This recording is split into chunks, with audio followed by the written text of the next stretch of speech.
a carta em si, no que consiste a carta. A gente consegue botar aí na tela, né, Bruno?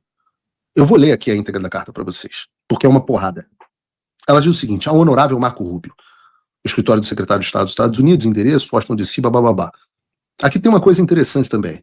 Ela é datada do dia 25 de julho. E, obviamente, isso foi um erro. Mas esse foi aquele famoso errinho delicioso que você coloca na carta.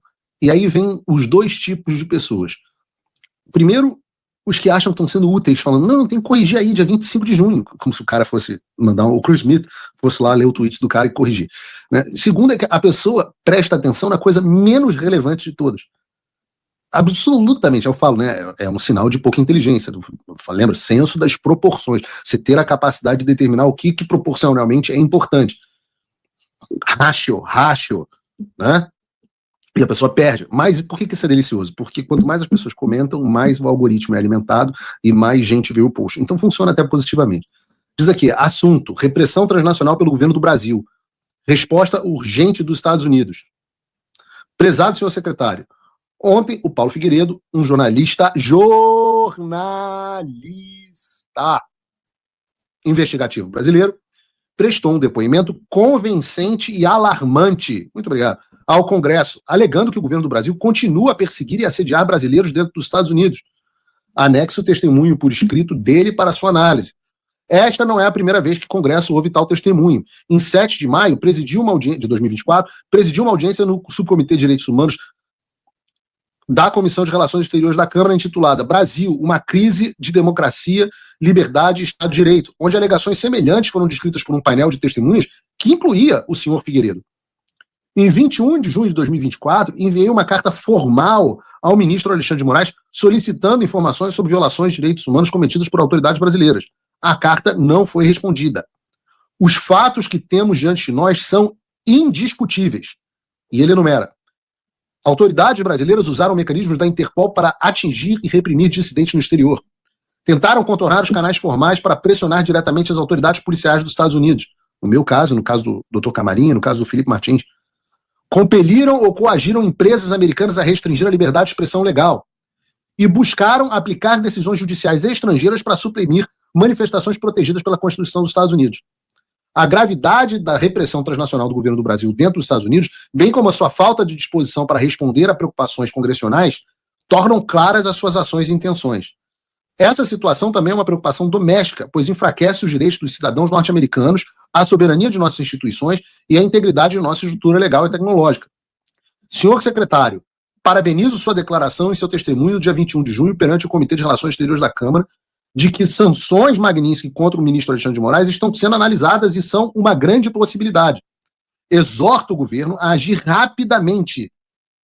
Exorto, I urge, né? Eu urjo, exorto o governo brasileiro a agir rapidamente para impor essas sanções e, visando uma responsabilização futura, prestem muita atenção nessa parte. E, visando uma responsabilização futura, a identificar outros funcionários brasileiros envolvidos na repressão transnacional contra brasileiros nos Estados Unidos. O Brasil, outrora um parceiro democrático regional, está se aproximando de um ponto de ruptura institucional. Na minha opinião, já aconteceu esse ponto de ruptura institucional, em 2022.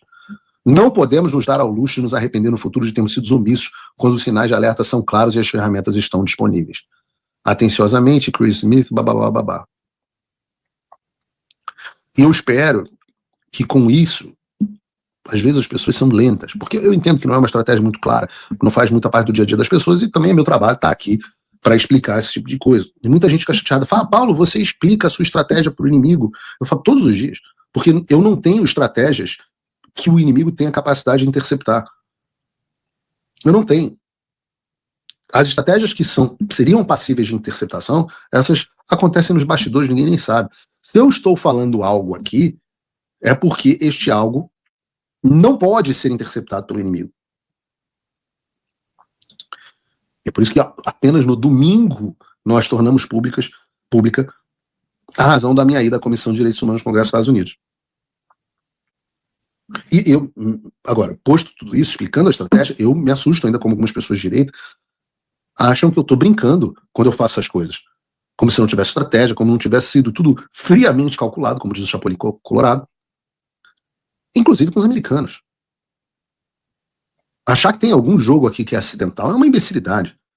Então, essa carta escrita pelo deputado Chris Smith, do Partido Republicano, 24 horas depois da audiência, um cara que também é presidente da Comissão de Direitos Humanos Tom Lantos, o Chris Smith é um dos caras com um sujeito maior histórico na área de direitos humanos, é o deputado mais antigo do Congresso dos Estados Unidos, um dos republicanos mais influentes da Casa dos Representantes, com o maior número de projetos de leis aprovados, e líder nessa história de repressão transnacional.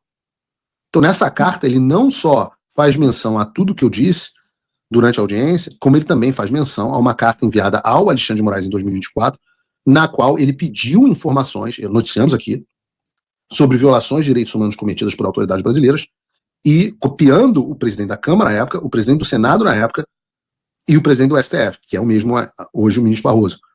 E essa carta nunca foi respondida por ninguém.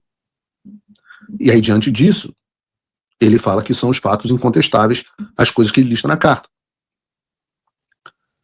E uma vez constatadas essas ilegalidades, o que pede o Chris Smith, e eu vou reler aqui ipsis liter, exorta o governo a agir rapidamente para impor essas sanções ao Alexandre de Moraes e visando uma responsabilização futura a identificar outros funcionários brasileiros envolvidos na repressão transnacional nos Estados Unidos. E não foi só, uma carta quase idêntica foi endereçada ao diretor de política doméstica da Casa Branca, que é o Vince Haley. E eu aviso a vocês, as minhas fontes já me confirmaram que tanto o secretário de Estado Marco Rubio quanto o Vince Haley já receberam as correspondências. Então, volto a dizer, chama atenção, ele pede ao secretário sanções imediatas e também a identificação de outros brasileiros envolvidos. Ou seja, a sanção contra o Alexandre, o pedido é imediato. Mas daqui a pouco tempo, também teremos ações contra os seus cúmplices. Os últimos ministros do STF, Rodrigo Pacheco, Fábio Schor, quem sabe General Tomás. Lembrem-se, eu disse a vocês que foi entregue uma lista. Muita gente, Paulo, mas você está dizendo que os vistos foram cancelados, mas no X, mas não vimos nada sobre vistos cancelados. Eu falo, meu Deus do céu, o governo americano emitiu um comunicado, mudou a sua política de visto para quem praticou a censura. Eu avisei que foi enviada uma lista e o governo americano, para não deixar dúvidas, fez um tweet em português dizendo que os inimigos da liberdade de expressão americanos não seriam esquecidos. Aí eu falo assim, mas Paulo, mas eles não publicaram uma lista dizendo Alexandre de Moraes, falou de tal, falou de tal. Eu já expliquei que não vão publicar, pô. Mas aí o sujeito tem que ser meio burro. Tem que ser meio burro. Aí tem que ser meio burro. Como é que a gente vai saber? Ora, os ministros que viviam aqui nos Estados Unidos, nunca mais veio nenhum, tentarem vir. Pode ser que um ou outro, pode ser que o Barroso ainda não tenha tido visto cancelado, vamos ver. Se ele vier, pode perder o visto aqui. O Alexandre nem tenta mais vir. O Alexandre, que adora o Mickey, não sei se o Bruno tem imagens aí, não tem mais visto para os Estados Unidos. E é um mentiroso, porque ele diz, não, meu visto venceu durante a pandemia e eu nunca renovei. Mentiroso. Fake news, Alexandre. Você estava aqui nos Estados Unidos em 2022. Você estava aqui na época do Perdeu Mané, que o visto parou na pandemia. Outro dia, acho que foi a Mônica Bergamo publicou isso. Eu falei, vocês não publicam, vocês não checam o que vocês publicam, não. Esse é o problema de ser blogueiro chantinista. Nunca mais veio aos Estados Unidos. Por que o Alexandre não vem mais aos Estados Unidos? O Flávio Dino também não tenta, diz que o bom é ir para o Maranhão. É verdade, Maranhão é Nova York. Eles são os dois grandes polos, né? Aquele eixo Miami, Nova York e Maranhão. Nada contra o Maranhão. Os Lençóis Maranhenses realmente são absolutamente espetaculares. Eu tinha vontade de visitar, nunca fui. Mas, né? Digamos assim que o número de turistas visitando o Maranhão é bem aquém ao de Miami, por exemplo, ou de Orlando, que é uma das 5 cidades mais visitadas do mundo. Casa do personagem que o Alexandre gostava tanto, né, Bruno? Bota aí pra gente. Aí. Isso aí você não tem no Lençol Maranhense. Só aqui, cara. Não, pode ir pra Disneyland Paris, por enquanto. Vamos falar sobre isso, por que é por enquanto. Né? Pode ir pra Disneyland Xangai, tem Disneyland em Xangai. Aí, Alexandre, tem Disneyland em Xangai. Vocês que são próximos dos chineses, tem Disneyland em Xangai. Você pode levar a sua orelhinha, pô. Nem tudo está perdido. Depois da carta do Chris Smith, muita gente está me perguntando o que pode ser feito. E o que a gente está fazendo é aumentar os instrumentos de pressão para que o Brasil se torne uma prioridade. E a esquerda sempre faz isso muito bem, é um jogo de paciência. E claro, tem aqueles frustrados, né? Eu sempre falo, aquele cara que, pô, ele não consegue fazer uma preliminar ali na hora H. Mas não fique frustrado, não. Não fica achando que é tic-tac, que não vai ter sanção, que o Brasil vai acabar amanhã, que não adianta mais, agora já era. Eu ouço isso o tempo inteiro, palavras de desencorajamento de pessoas de direita. O cara sai de casa derrotado. E eu sempre digo, eu nunca vi. Isso é uma reflexão interessante que eu faço, porque eu não fico chateado, efetivamente, não. Por mim, eu fico chateado pela pessoa. Porque é um problema espiritual, é um problema de psicológico. Psicológico por quê? Porque você já se sente um fracassado. E qual é a lógica do raciocínio da pessoa? A pessoa fala assim, se eu jogar a minha expectativa muito embaixo, eu não vou me frustrar. É quase que uma defesa psicológica. Só qual é o problema? O problema é que se você, né, o Jordan Peterson fala bem isso, você vai para onde você aponta, e você aponta com seus olhos. E se você apontar para baixo, você vai para baixo. Então, a atitude das pessoas é uma atitude de loser, de fracassado, de derrotado. Se você jogar as suas expectativas lá embaixo, você sairá sempre derrotado. Você não é fodão porque não teve nenhuma expectativa. O cara fala, não, pô, o cara é muito cético, ele tá sempre, não, isso aí vai dar nada. Só que as pessoas que são assim, nunca conseguem elas fazerem nada. Nunca. O que é um problema psicológico, que com certeza tem consequências para sua vida. E o problema das consequências para a sua vida é que as consequências para a sua vida são as consequências para a nação. Porque o Alexandre só chegou onde chegou porque ele acreditou que era possível.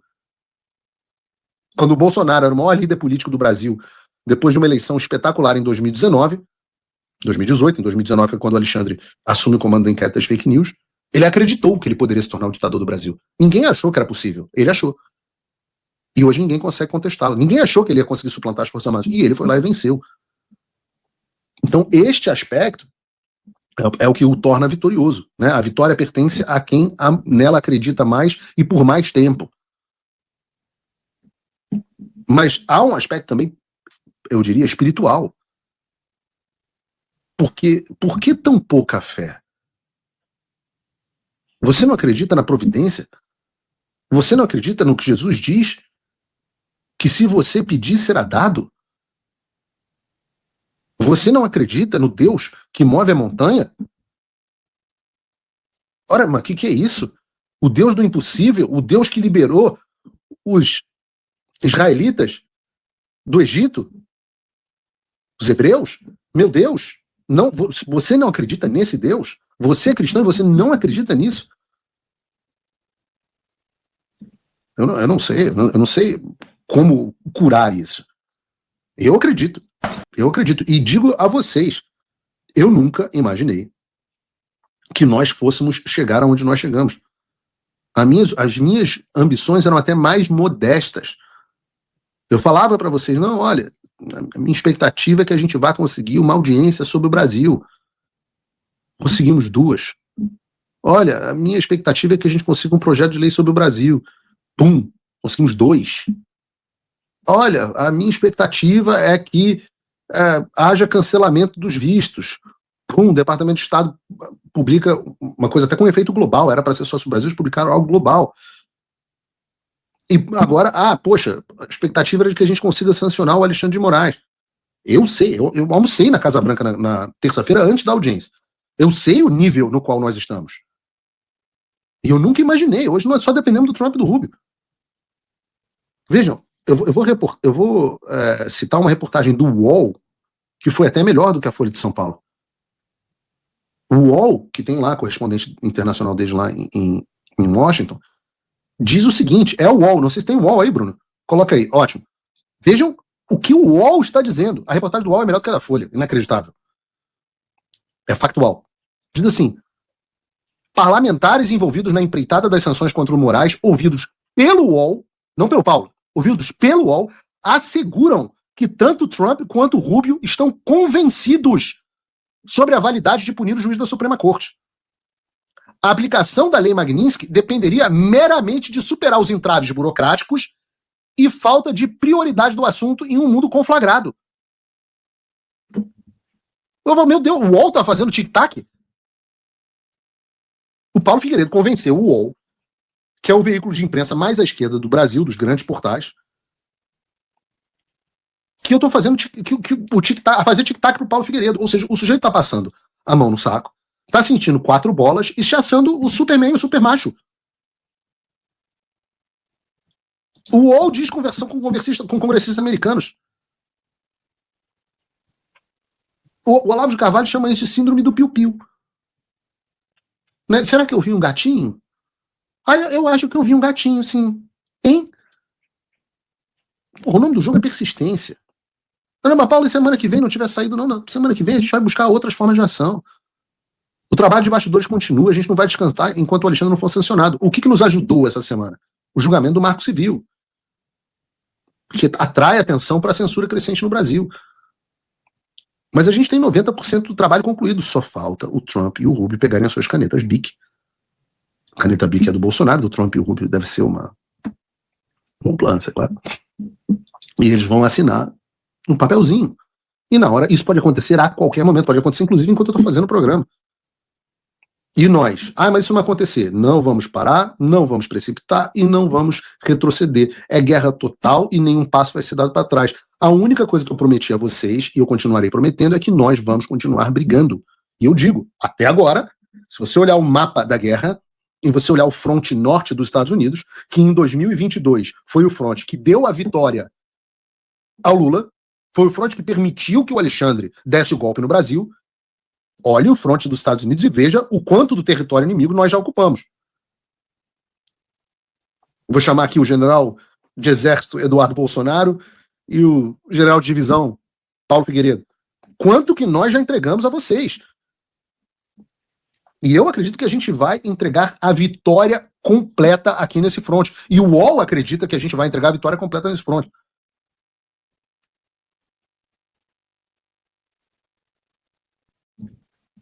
E podem ter certeza, nós sabemos que o Alexandre vai continuar dobrando a aposta.